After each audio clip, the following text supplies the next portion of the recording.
Ladies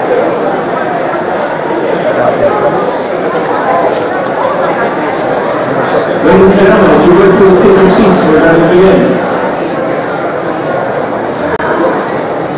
How are you? Good to see you, sir. How are you doing?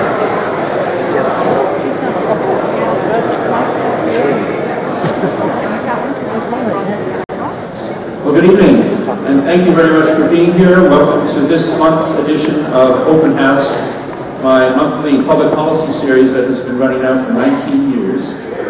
And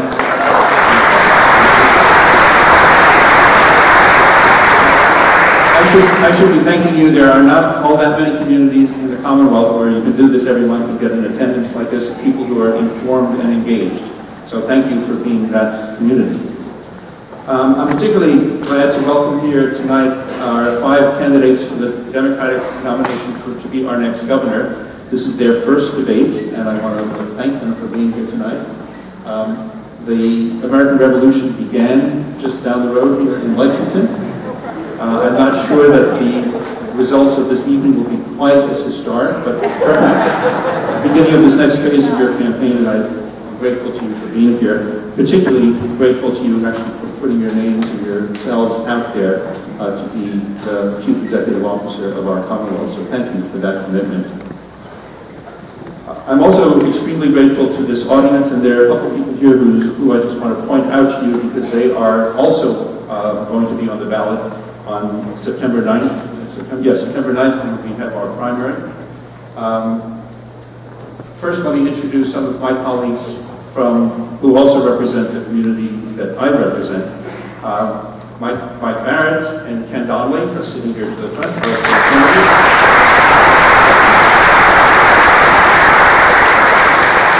And then a former colleague from Woburn, Harold Donovan.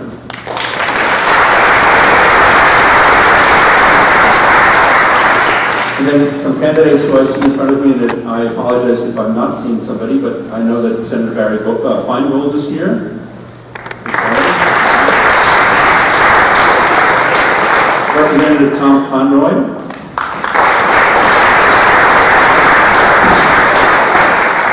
Former State Senator Warren Tillman.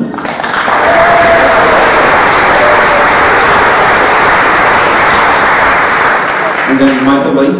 So Michael. Where's Michael?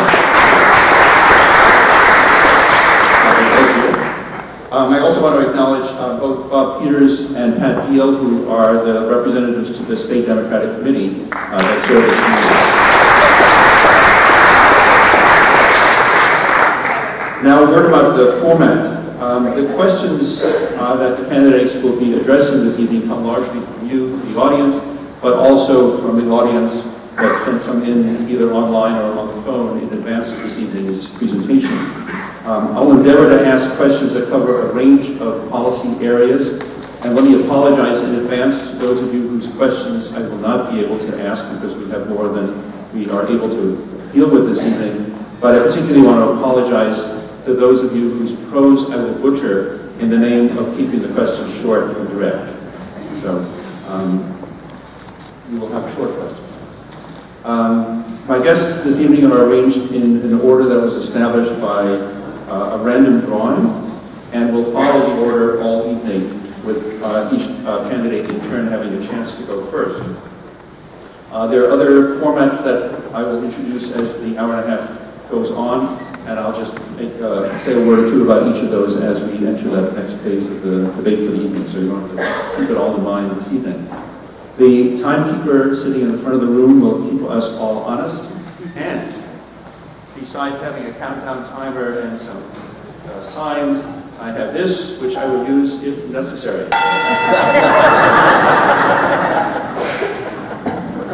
I don't think I'll need to use it, but I'm willing to use it. So we'll begin with 90-second, minute and a half opening remarks, and let me offer to you some of what the 5 candidates would say so that they can get directly to their main points. So what they would say to you is, thank you very much for being here, thank you for your engagement. So on their behalf, thank you for that. They would also thank me for hosting this event. So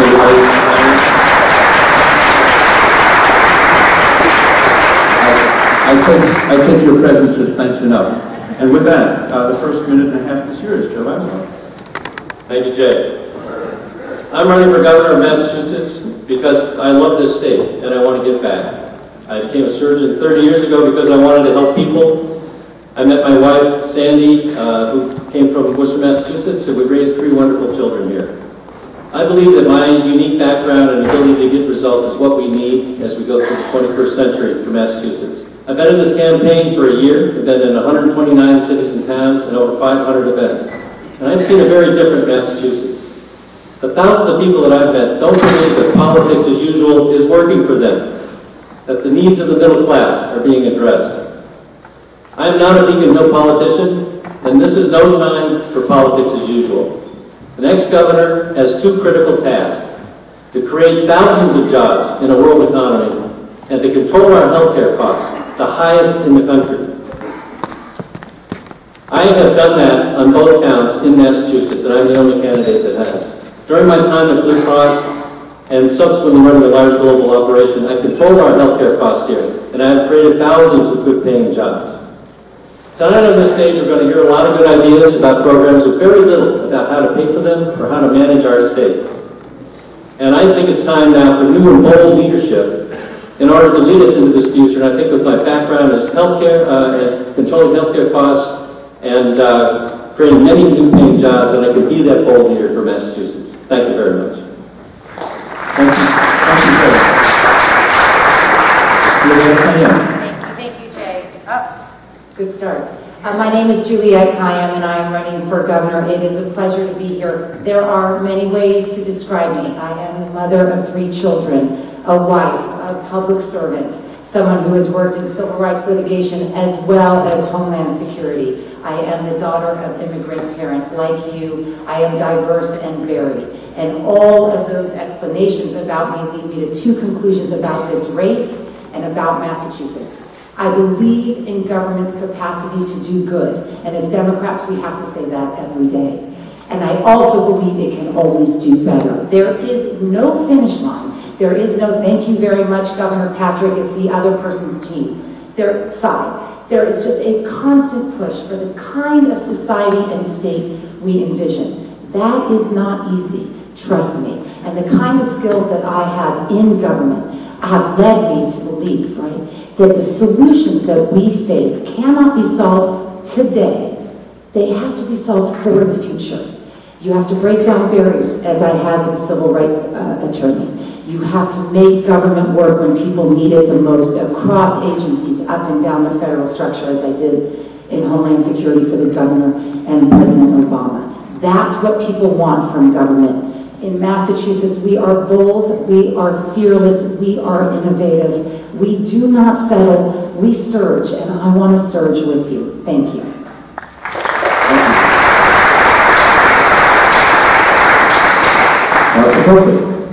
Thank you, Jay. Thank you, audience. I'm running for governor because I believe that as this economy turns around, it needs to turn around for everybody, not just for people at the top, not just for Wall Street.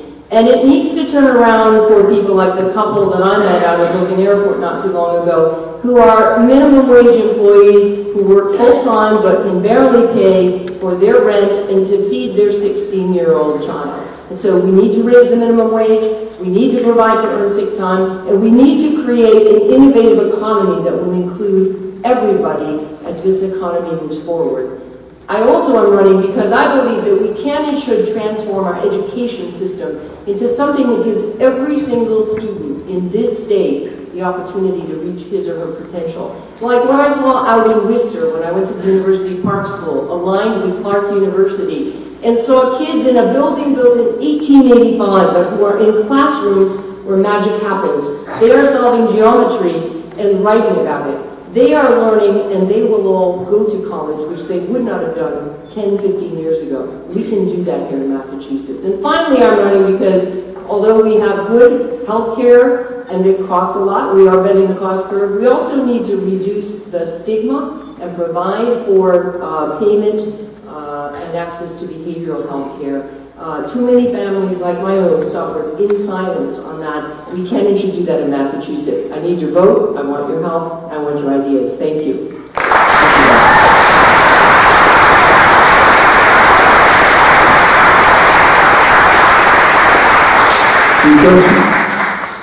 Good evening. I'm running for governor because I believe the people of this Commonwealth want proven leadership that will leave no one behind. That means bringing jobs and economic security to every region of this Commonwealth, particularly to those communities that have been left out and left behind for so long. Because when those communities do better, we all do better. I believe that rampant income and economic inequality is the central challenge we face. This evening, 250,000 of our fellow citizens are out of work. 800,000 people are on food stamps. This morning, almost 1 million of our fellow citizens woke up and they did not have a single hour of earned sick time. When I'm governor, I'll change that. I have spent my lifetime, and I'm the only Democrat running for governor in the Democratic Party who has spent a lifetime creating jobs. First, in our fourth generation family business, which has been a union shop for 62 years, where we've never had a matter go to arbitration during all that time, and where we've had earned sick time for more than 25 years. I took that leadership role into the Treasurer's office and helped to create jobs and loans to women-owned businesses, minority-owned businesses, immigrant-owned businesses, and veteran-owned businesses to help people in every region of the Commonwealth. I want to continue that record of success as your governor. Thank you.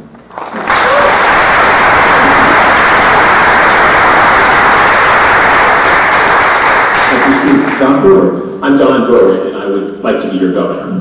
I'm a pediatrician by training, but I spent years in executive leadership and innovation and improvement all over the world. I founded and led what has become the most significant organization on the planet in helping healthcare improve. And then President Obama asked me to come to Washington to run Medicare and Medicaid, an agency with a budget larger than the Pentagon's, and the lead for healthcare reform in our nation. The Republicans tried to block me like they tried to block Elizabeth Warren. Glenn Beck called me the second most dangerous man in America.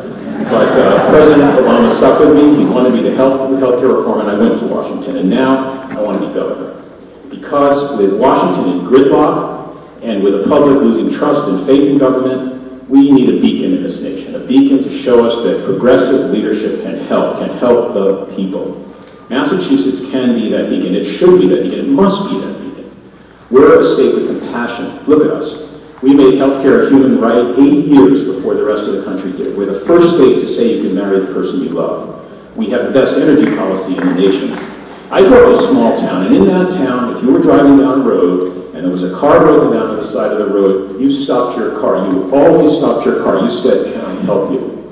That is my philosophy for government. We need a government that fights for social justice and equality and compassion, and for an economy that helps everyone achieve the visions they have for themselves and their families. I want to be your governor, and that will be my fight. Thank you. If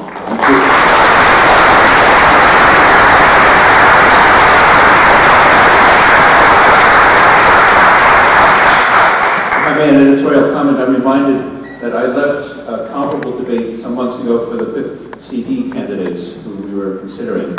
I am sure that people left that evening much better informed about their candidates. I am not sure they left having an easier time making a choice. First question of the questions that have been submitted. This is on jobs and the economy. In the years since the Great Recession, Massachusetts has led the nation in economic recovery and job growth, at least so we're told. What do you plan to do as governor to retain good-paying jobs in the Commonwealth, attract businesses here, and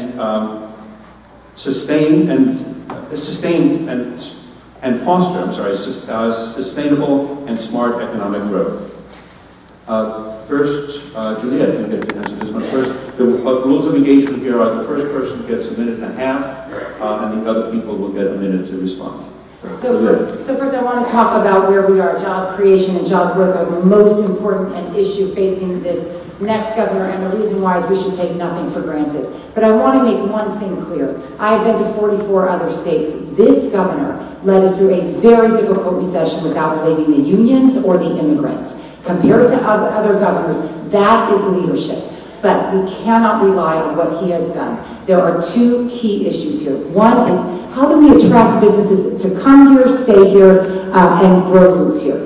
That means we have to be at a competitive advantage to other states, right? It either means, you lure them here, and as I propose a green bank, you actually give tax status or tax-exempt status to certain industries that we are good at, and that hire people from the state, that we educate our students to fill, and that serve a common good, right? So what you want to do is pick the industries that we're good at: biotech, health, education, infrastructure, and transportation. But second, as importantly, the private sector is looking at the state to see if we can move with the globe. And that means infrastructure, and that means also our compassion, right? We are a welcoming state. Some states are not. It means talking about immigration and talking about people putting roots here. And it means investing in our infrastructure, because it cannot sustain, from broadband to the ports to the rails, it cannot sustain a global economy that will keep us competitive in the future. Thank you. Martha, 1 minute for you. I agree that one of the key pieces is making sure that our businesses here remain competitive, and that means removing those barriers, as we've done in the AG's office around high energy costs and trying to keep our healthcare costs down. But it also means working with businesses around when we can help and when we get out of the way in terms of duplication of regulations. I also think it means that we have to continue to look at what our workforce development is. We have jobs that have gone unfilled here, and we have people who are unemployed. And we do not, I think, do what we need to do in our school system and with other workers around our STEM education, particularly around computer science or good writing skills. So we can and should do that here in Massachusetts. Those two things will work as we continue to look at those businesses that can grow and stay here. And the third piece is that infrastructure. Everybody who comes to work here needs a place to live and needs to be able to get around. And so as we look at infrastructure, getting clean transportation, we can cover a couple of bases there, providing for companies to stay here and keeping our climate change issues in mind. Thank you. Steve? On the issue of job creation, I have a track record. I established a fundamental principle in the Treasurer's Office. Massachusetts taxpayers' money should be in Massachusetts banks to be loaned to creditworthy small businesses right here in Massachusetts to create jobs right here. And we've helped to put over $1 billion of small business lending on the streets of every community in this Commonwealth.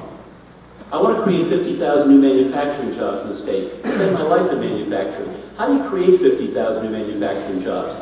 Well, the first thing you do is you narrow the skills gap. And you ask the business community, what are you going to need? And then you get the leadership of our vocational technical schools. We've got 64 vocational technical schools educating 44,000 kids. And every one of those young people can take his or her place with a good, productive job. So narrowing the skills gap and aligning vocational technical schools with our community colleges is a critical piece of this. And finally, I believe and I fully support the governor's transportation package, and if we invest in that transportation package and fully fund it, we will not only have a business environment that welcomes new businesses, but we will create a lot of jobs along the way. That's the way to create jobs in this Commonwealth.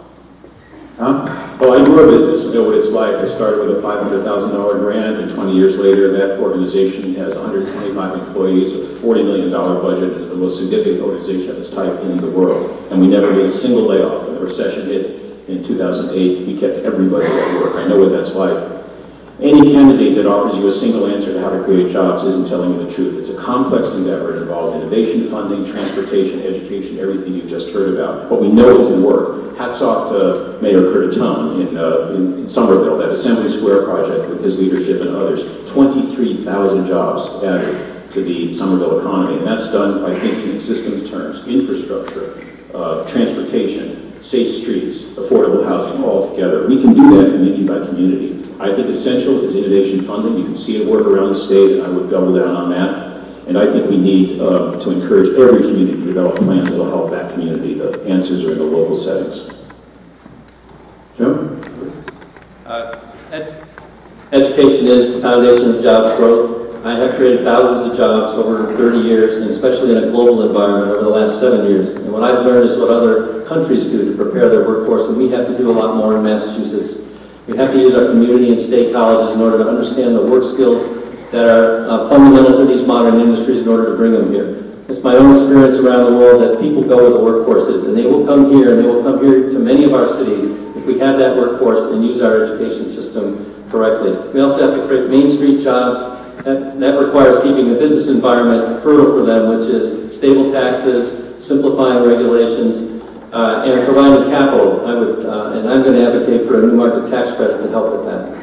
But it is possible to grow thousands of jobs here. I've done it, and we can do it in this state, and we will do it as a knowledge economy. Thank you. Great. Next question is on the environment. Mark, you get to lead off on this one. In 2010, the Commonwealth ranked 9th in the nation for per capita carbon emissions, but you all seem to agree that more should be done to cut carbon emissions and embrace renewable energy sources.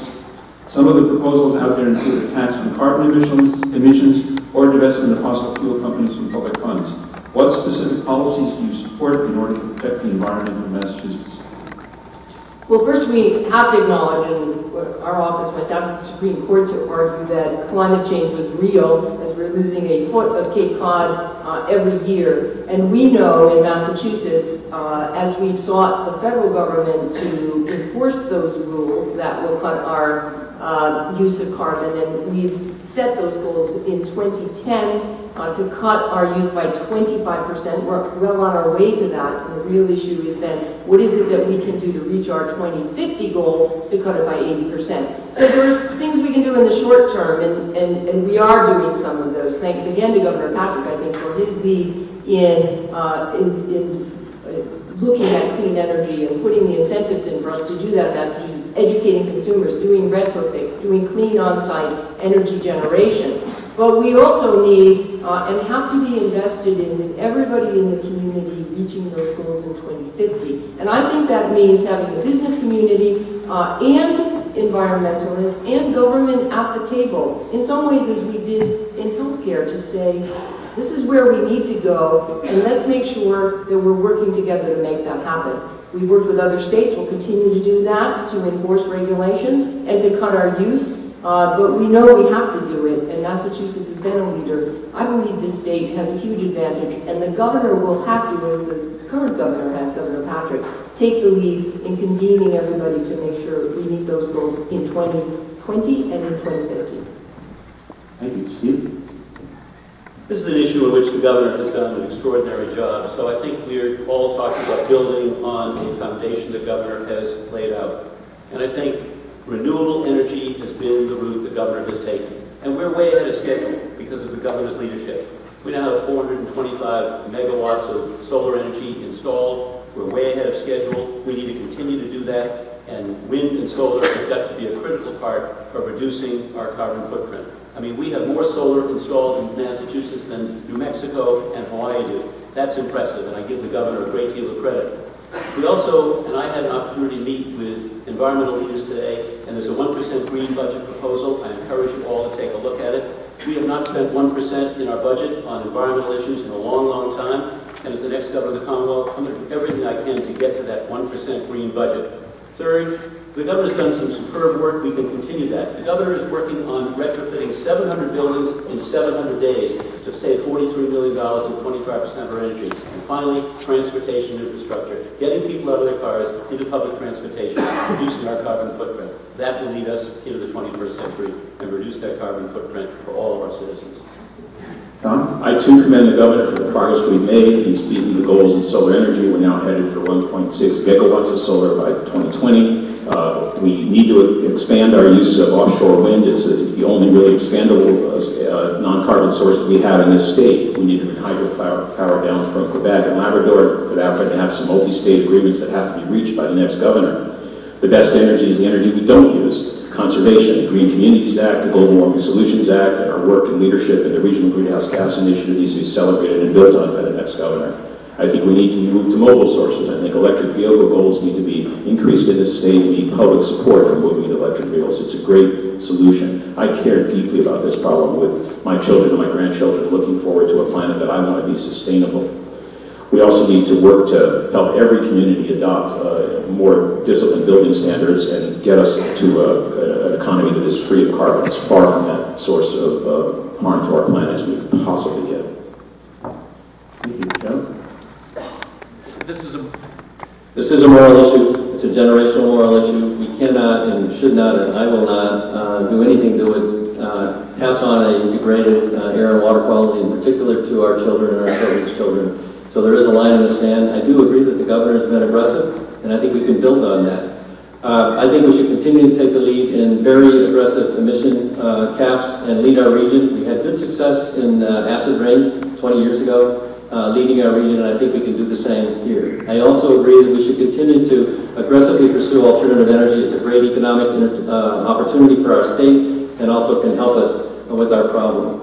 I do think that we need to, as a state, lobby hard for the federal government to do what it can do to push back on China and other huge polluters, which are going to overwhelm all of our local efforts if we can't bring them in. And finally, I do agree with the idea of a carbon tax. I think we have to work with the legislature to find ways in which we can offset other taxes so it remains revenue neutral. Thank you. Okay, so everyone knows we don't debate climate change anymore, and the other party does. So let's just be clear, we're on the right side of history here. The two sides of the coin, reduction of emissions, conservation, clear, continue what the governor is doing. The goals of 2020 and 2050 are right, but the next governor inherits the world we all created. And that means that the oceans are warming, that the lobsters are moving, that the heat is getting warmer, and that we're turning on our air conditioners more, our children are sicker. And the next governor has to not only make green energy and green energy investments through a green bank that I described a priority, but needs to take adaptation real seriously. 6 hours and low tide saved us from Hurricane Sandy, and that's $6 billion you and I can't afford. That is a governance issue. That is working with cities and towns to come up with regional solutions to overcome home rule, to adapt in the ways that are right for those communities. I am committed to that. I have a plan for that. I am into risk reduction. That's what we do. Thanks. Thank you so much. The next question is one that I did not pose to you, but it has been posed. However, it could be my question. What are your strategies for working with the State House and Senate, especially the Senate President and Speaker? And how would you handle it if the leadership, that is the Senate President and the Speaker, refused to allow your bills to come to the floor? Yes, Steve, you can lead this one off. Once again, I have a track record of working for the last 3 years with the legislature. I have been able to get 2 significant pieces of legislation through the legislature, and they got through in record time. I think the most important thing we need to think about is changing the way we do our budgeting. Now, next week, the governor's going to stand up and deliver the State of the Commonwealth address. I think it's important that 6 months before that address is delivered, that the governor goes off-site with the leadership of the Senate, Senate President, House Speaker, and the leading committee chairs, and talk about our budget priorities, and come to a consensus on as much as we can come to consensus on. And then the members of the legislature get briefed on those discussions so that there is clear and collaborative work to bring those legislators together with the governor. In other words, while the governor submits the budget, you can't get things done unless you can work with the legislature. I have a track record of doing that. It's something that I believe deeply, that we need to change that budget process, and my guess is that all 40 senators and all 160 members of the legislature, the House of Representatives, would say, if you can actually create a process by which you bring us into your conversation, where you make us part of the debate and the discussion, where we feel that we are stakeholders in the process of building the budget, that will fundamentally change the way we do business in this Commonwealth, and that is long overdue. I've met now with many members of our legislature in the Senate and the House of Representatives. They seem normal. Any executive knows you're never really the boss. You have to build consensus around values and goals. It's all about shared values. And my style as a leader and executive from the moment I began this 30 years ago is to try to enlist the hearts and minds of the people who work around the goals we want to set. I can envision the kind of Commonwealth I want to have, the communities I want my children to raise their children in. And I think we need to have that kind of discussions come up, the kind of place we want to be. For me, it's simple. Social justice, equality, compassion, a commitment. Never do anything this year will address what is a serious human rights problem. It affects our economic growth. It affects the lives of so many people here and across the country. I met a young man the other day who has his green card, and he wanted to know if he might be able to vote in a local election. And I said I would support that if your municipality supports that, because you send your kids to school, you should vote for school committee, you should be, as you are, engaging in your communities. So we need a federal solution, and we do need to do what we can do, as Governor Patrick has already done here, to ensure that people, and particularly kids, are treated fairly and well. Thank you. Don, that's your question to ask. I do not believe that casinos are right for our Commonwealth. I'm the only candidate that's spoken against them. I oppose casinos, and I support the repeal of the evidence is clear. Casinos harm our small businesses. They do not add the revenue to our state as predicted. They will take revenue instead for the lottery. They cause a mental health problem. We just spent time talking about gambling addiction destroys families and lives. I am against casinos and for the repeal. Are you against casinos and for the repeal? And if not, why not? Joe? I do not like casinos. I think they were oversold. I think the promise of revenue is not going to materialize. I think the construction jobs are good, but the long-term jobs are not, and I think the costs, especially around addiction, are high. However, we did pass a law. It does allow for due process for local review and decision about whether someone would want that in their community, and I think the law is working. I do think that each community should make a decision, and many have turned it down. There may be some that choose otherwise, but I think the law is designed to do that, and I think it's working. So I agree with, now that we have the law, that we go ahead and proceed with that. I don't agree with repealing the law by referendum, because I think repealing laws recently passed by referendum is a very bad way to govern. It puts everything in limbo, it causes havoc with trying to plan, and so I think that we should allow the casino law to carry out its the way it was constructed, and I believe many communities will turn this down. Thank you. Julia? I have done a day one with Governor Patrick as well as President Obama, and let me tell you what happens on day one. You receive a budget about how you are going to govern, and that is about investments in our schools and investments in our infrastructure and investments in growing this state. And our budget that the next governor inherits envisions casino through licensing or revenues. So no one sitting here can promise right now that you can replace that revenue and keep the budget intact. That is why we shouldn't make promises that we cannot deliver on until we're in. If that's going to be a priority, fine, not for me.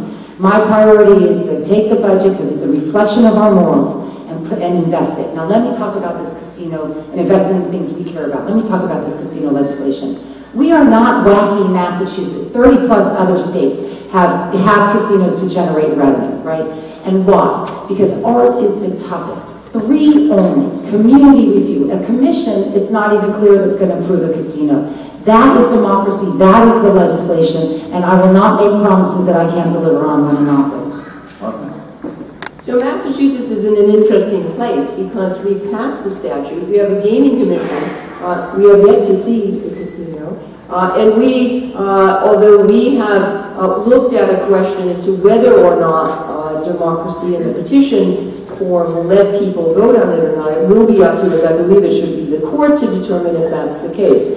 So we believe in representative democracy, where the legislature passed this. We also believe in a broader democracy, where it may be on a ballot. My approach to it is this. Casinos are not where I would have gone for economic development. I've been in law enforcement for too long to know the problems that we face. In addition to addiction issues, we certainly always have a problem with a big cash business. We did not have a money laundering statute in Massachusetts, by the way, that I made sure I worked with the legislature to get passed. And my job, it seems to me, as governor, if the legislation and people keep casinos in place, is to make sure that they provide the best advantage for our budgets and that we mitigate those harms that Don mentioned, including the law enforcement issues. I would do that as governor. Steve? No, I would not vote for or support repeal of the legislation. In this budget this year is close to $200 million of licensing fees, and those funds are being used for some very important priorities. The 15,000 jobs that the legislation contemplated are 15,000 jobs at a time when we have 250,000 people out of work, when unemployment within the construction trades was running until very recently upwards of 35–40% in some trades. Those 15,000 jobs, half in the construction trades, half in the service sector of the economy. These jobs have full benefits, and that's what the plan is. So between the 15,000 jobs and the $300 billion of revenue, and by the way, much of that revenue is Massachusetts people who go to Connecticut, Rhode Island. They're spending their money at casinos there. We bring that money back here. That's mental health services, behavioral health services, higher education funding, universal pre-K, which is a top priority. We've got to find those resources between the 15,000 jobs and the $300 million. I would vote to leave the legislation in place. Joe, the next question is yours. I would like to know how the other candidates would fund pre-K.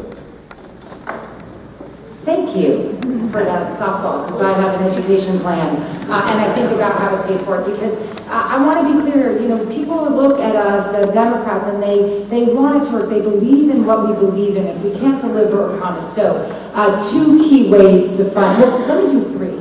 One is, you keep asking, you keep asking. This governor didn't get everything he wants, but everyone believes in universal pre-K. My kids are starting in the public school system. My kids, the gap that they experience in kindergarten between them and those who did not have pre-K is a gap that's not filled to this day. Second, there are a lot of community and private pre-K programs that are much less expensive than public programs that we should continue to support. They are going on throughout all of Boston, right?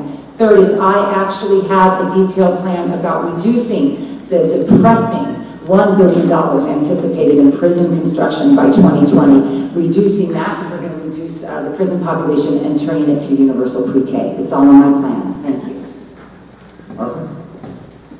Thank you. So let's take a look at the big picture. I don't think it's just about finding money for one piece of what we need to do around education, but it is saying, taking Don Forward's investment values piece, that if we care about our education, and we say we do, and we care about making sure that kids have the opportunity to do as well as they can, then we need to fund pre-K. We have 25 to 40,000 kids waiting for that. Sorry, I'm going to take that. We have to, I believe, look at lengthening our school day so that we don't just do pre-K and then lose that advantage. We have to make sure that every child has the opportunity to go to college if he or she wants, and to make sure that we pay for that. And so I say, on everything that we need to do, invest in infrastructure and pay for education, we need to realign our priorities. We need to pay teachers what they should get. We need to work with our cities and towns to make sure we have the budgets to provide for that, and our investment in education is what will help turn this economy around for everybody. Steve? I think the question was how to pay for universal pre-K. Is that the question? Yes. So I think if you're going to look the people of this Commonwealth in the eye and make them a commitment that you're going to do something, you better tell them how you're going to pay for it. So there are various ways in which we can pay for it. We can grow the economy at an accelerated rate to create more jobs, more income, more profit, more tax revenue, and that's certainly one way. Second way is to create savings. I have a track record at Treasury of saving significantly, tens of billions of dollars. But I think we have to be aware of the fact, and I would not rule out seeking additional revenue coupled with meaningful tax reform if that was the right way to fund it. Oklahoma mandated universal pre-K in 1998. The Kaiser Foundation has done reports, and it is clear that kids in universal pre-K programs are reading more fluently at 8 years old at the end of the 3rd grade. It's done in Georgia, and it's done in New Jersey as well. We consider ourselves number one in education. We have to do this. And we have to look at the taxpayers and ask them to fund it. We better do it right, and we better be honest with them each and every day that I'm governor. That's my approach to reaching and creating that relationship of trust with the people in the company. Don? Look, I'm a pediatrician. You talk pre-K, you have me at hello. I know the consequences of having a 4-year-old not ready to enter school. We have to fix that. But that's not the only problem in education. We have to have equity and justice and fairness and success throughout elementary and secondary schools. We have to invest in our higher education. Public support in higher education is essential. And we have to invest in transportation. And how about an aggressive substance abuse program in our state? We have to find revenues to do this, and any candidate tells you that we don't have to do that isn't fair. The revenue sources we have are available. The most important initial one is fixed health care. The waste we see in healthcare is draining resources from the public and private sector, and we can do better care at lower cost, number one. Second, tax loopholes and exemptions from taxes. This is accumulating in the Commonwealth over time. We need to hit the reset button on this. We would look at it. If a loophole supports jobs or supports a safety net, I'm for it. If not, I am against it. And finally, we have to look at fair taxation. We need to make sure that people at the bottom end of the income spectrum have lower taxes, and people at the higher end of the income spectrum pay higher taxes. Thank you.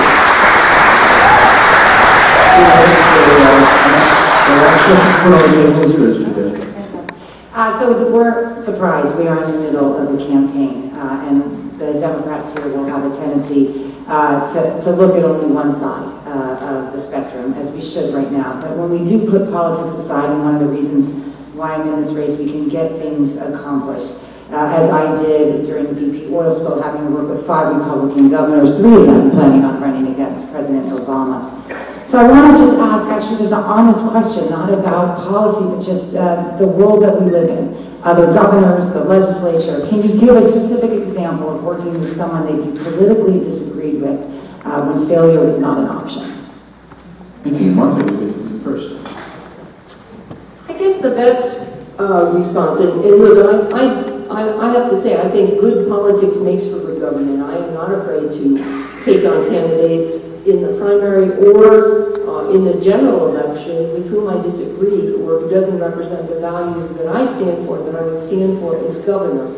And so I start from that proposition that if I believe in something that has to happen, then I try to persuade or get people engaged in working to make that happen. I think I did that as a district attorney, as I worked with Democrats and Republicans around issues around child safety, making sure that they understood some of the changes that we needed to make would happen. And I think we still luckily live in a country where persuasion works by and large. We don't have to resort to violence, and we forget that we are lucky enough in this country to do that.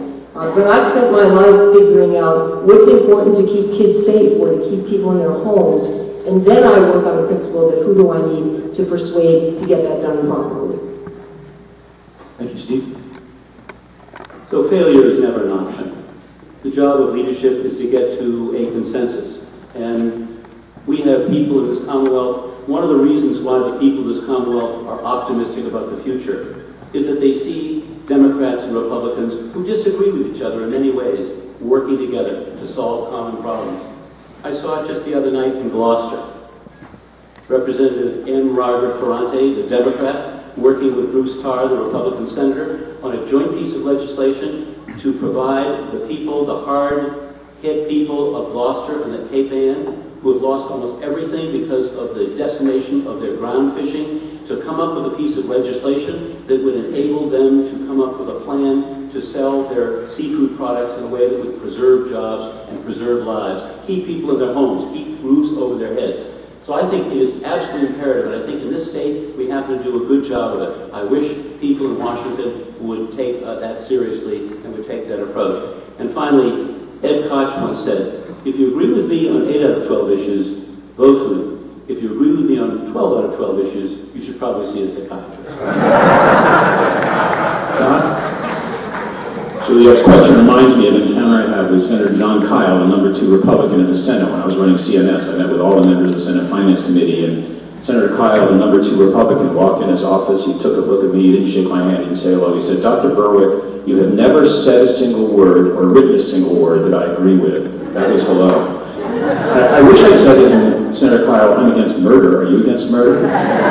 This idea that we can't even begin with civil conversation is eroding our public discourse, and it's hurting us, and it's destroying public confidence in our public sector. We've got to stop it. My whole background as a pediatrician, as a physician, and as an executive is building consensus. You have to get people together. When I led CMS, I brought together all the other departments in the HHS area with a big program. We had a $1.4 billion program, and instead of keeping the money to myself, I said to all the other leaders of the NIH and HRSA and CDC and the FDA, how can we help you? How can our resources help you get your job done? Because I know what goes around comes around. That would be my style in the corner office. Joe? coming from the private sector over 30 years, and I've had to live by results. When I was at Blue Cross, I've dealt with every major name brand institution that you know in our state in healthcare, and I got the yes in order that we could create the HMO Blue and all the products we have. I've done the same running a global enterprise, but what I want to talk about is collective bargaining. I'm the only candidate that has actually gone through collective bargaining with public unions. I was a selectman in Wellesley for 6 years. I've gone through collective bargaining with police and fire unions 2 different cycles, twice. I am committed to the sanctity of collective bargaining. This is how you get the yes when you don't start out agreeing. That stresses and strains on public budgets are very real. The needs of police and fire are very real. I have the ability to get the yes. I've done it in the context of collective bargaining. That's going to be very important for our state going forward and protecting the sanctity of it. Thank you. So let me thank the tiger for bringing those questions to us as well. We have also done so well this evening by way of sticking to time limits that we have time for one more question. I will ask each of you to spend 1 minute addressing this. In December, President Obama gave a speech describing 2 profound challenges facing the nation: increasing income inequality and diminished levels of upward mobility. Indeed, the gap between Massachusetts' richest and lowest is the 8th highest in the nation. And the lower your income in Massachusetts, the higher your taxes, your share of household income that goes to taxes. How would you confront these challenges, and do you see the tax code as a way to do this? And we will start with Martha. Thanks, Jay. That issue of economic justice and income inequality is the issue not just for Massachusetts, but for the country right now. So the burden is on Washington to look at it, and it's clearly on us here. And we have the resources, and I think we have the will, and we certainly will under this governor, to make sure that we lead the way saying it's not acceptable and it's not necessary. That is, this economy turns around, and again, as I said earlier, Wall Street's doing very well, thank you. Corporations are doing very well. So you have to do a couple of things, as we talked about. Raise the minimum wage, provide job opportunities for people, give earned sick time, but also make sure that as we look at tax policy, we do not increase the tax burden on those who can afford it the least. And that means looking at taxes, the way we do our deductions, how we tax and what we tax, so that we can accomplish what we want to in this state. And I am confident that because of the relationship we have with our business community here, because of the innovation and growth we have here, we will increase those revenues, we will have a fair system, and we will reduce that income inequality here in Massachusetts. Steve? So one of the issues that's been discussed a great deal publicly in the last few days is the issue of minimum wage, and should it be tied to some other issue. I have said publicly, and I'll say it here tonight, if a piece of legislation came to my desk and it cut the unemployment benefits of the people of this Commonwealth, who are now entitled to 30 weeks of unemployment benefits and get eligibility at 15 weeks, if there's anybody who wants to put a piece of legislation on my desk that would mess around or lower those benefits, I would veto that piece of legislation. That's one of the most important things you can do to manage the. And second, ultimately, look, we've got 26 older industrial cities in this Commonwealth, so-called gateway cities, and the neighborhoods of Boston, and a lot of other smaller older industrial cities. Low levels of economic attainment, low levels of educational attainment. We need to narrow the skills gap. We need to work to educate those men and women, and we need to bring jobs to those communities. I've got a track record of doing that, and I'll do that as governor. Inequality is the issue of this coming decade, and we're going to have to deal with it in this state and in this nation. It is simply not acceptable. Minimum wage seems to me absolutely necessary, and as is preservation of unemployment benefits and the other benefits that cut against that income gap. The top 1% wage earners in this country have had a raise of 300% in their incomes in the past 30 years. The bottom 20% has gone up 18%. The bottom of it is down. We have to stop that. As governor, I will favor tax policies that will allow us to ask those with higher income to pay more in taxes at higher rates and those at lower income less. I have gone around the state enough and seen the faces of anguish of families and individuals all over this Commonwealth who are dangling over the edge of poverty, who don't know if they're going to keep their job or who have a relative or friend who doesn't have one. We have to stop that in this Commonwealth. It will tear us apart. You will have a governor and me who will be focused on equality as a fundamental principle of the way this Commonwealth will work. Joe? Inequality has gotten very large, too large. The answer is jobs, jobs, jobs, especially in our gateway cities. I've been all over this state, And we have pockets of 10% unemployment, much higher in some parts of those inner cities, in too many of our cities in our Commonwealth.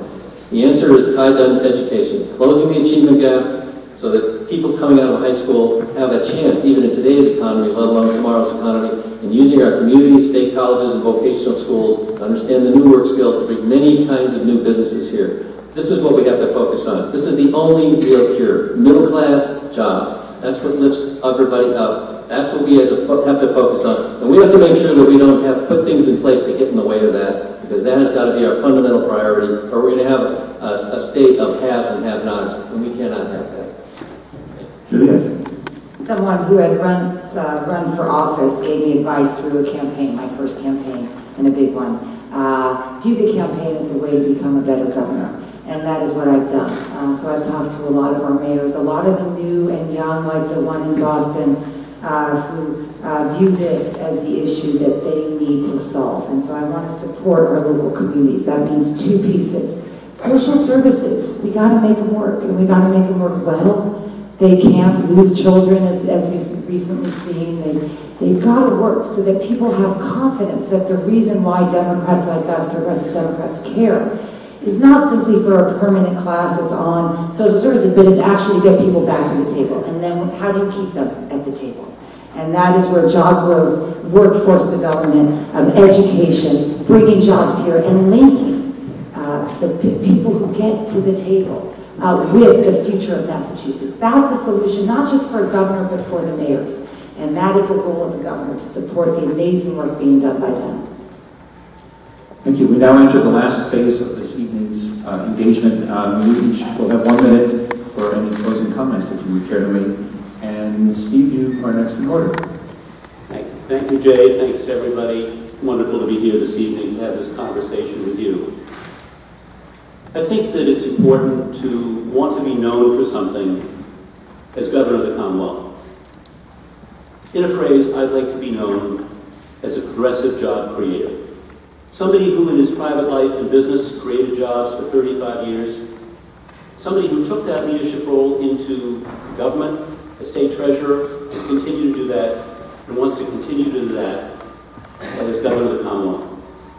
But ultimately, I just want to end by quoting the man who I think was the greatest president this country ever had. He was Franklin Roosevelt. And 77 years ago, in the worst days of the recession, he said the following. He said, the test of our progress is not whether we add more to the abundance of those who have much, but whether we provide enough for those who have too little.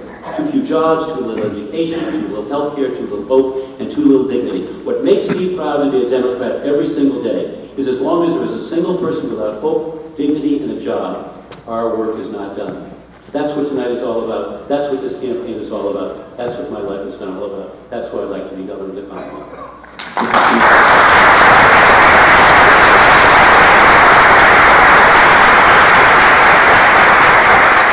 I guess I'll let you applaud after each of these.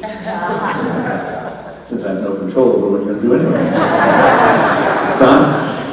Thank you, President Kaufman, and thank you all for the chance to be with you tonight. The best part of running for governor is the engagement and the involvement and the commitment that you show by being here. I really appreciate it. I'm a progressive. I believe the government has an essential role in helping us shape the communities and the society that we want to be. I believe in the words of Hubert Humphrey. He said, the moral test of government is how it treats people in the dawn of life, children, how it treats people in the twilight of life, the aged, and those in the shadows of life, the sick, the needy, and those with disabilities. Every time a mother or father works 40 or 50 or 60 hours a week and can't make ends meet for their families, we fail the moral test. Every time a veteran returns from overseas to our shores and can't find a home or have a roof over their head, we fail the moral test. Every time a kid goes hungry or an elder cannot afford both medication and food, we fail the moral test. It does not have to be that way. This Commonwealth can be a beacon for this country about passing the moral test, and we need a governor who's fully committed unapologetically to the moral test. I will be that governor.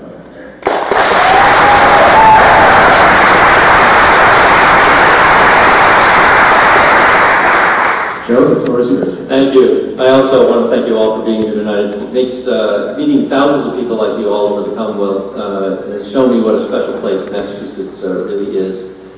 I've been in 129 cities and towns, 500 events.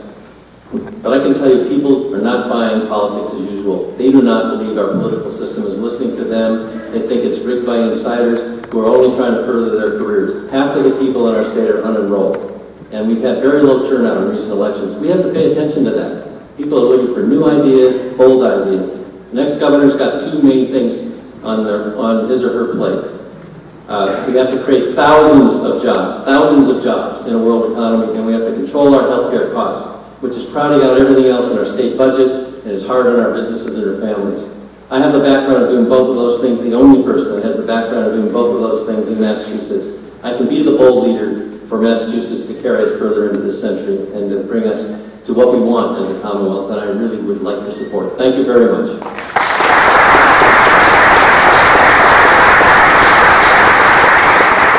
What motivates you is what motivates me for this race. It is the sense that we belong to the future of Massachusetts. My situ immigrant from Lebanon who came here used to carry around a Ziploc bag to her dying day with her papers of her journey, her passport, her citizenship forms, the birth certificates, and she used to put it in our face. Her 32 grandchildren, she would say, "I belong, I belong." That's what people want from government, a sense that they belong to the conversation.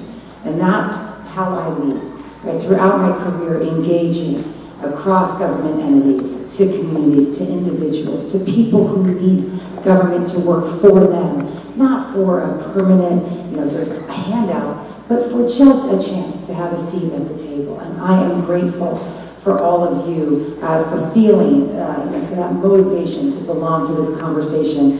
This debate is good for Democrats. Let's not shy away from it. It is good. We all belong to the conversation. Thank you.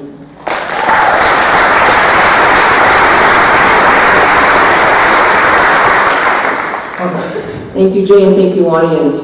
I've been in public service for a long time as an assistant DA, as a district attorney, as an attorney general, and I've done that and loved it because not only have I tried to make the system work, but I've also worried about this kid, whether she could testify or not, and what happens if that case doesn't go forward. I worried about people like Kate Reynolds, who, when her husband Eddie fell out of a tree, couldn't work and had bills he couldn't pay, and their house went underwater, and she tried for 18 months to get a mortgage modification from a big bank. Not until we stepped in was she able to get it. That was unfair. And I tried to work for fairness, equality, making sure the government, big corporations are fair to people.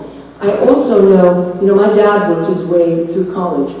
He married my mom. He brought up 5 kids. I mentioned my brother Everett. I have 3 sisters, and we were lucky that my dad believed that all of us should chart our own way in life as well as my brother. And when I graduated from law school, they gave me a plaque that said, sometimes the best man for the job is a woman. I'd like to be that woman, your next governor. Thank you very much.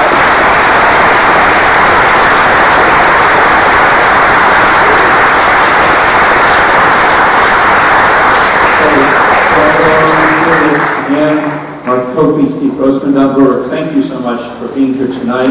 Thank you for running the motion.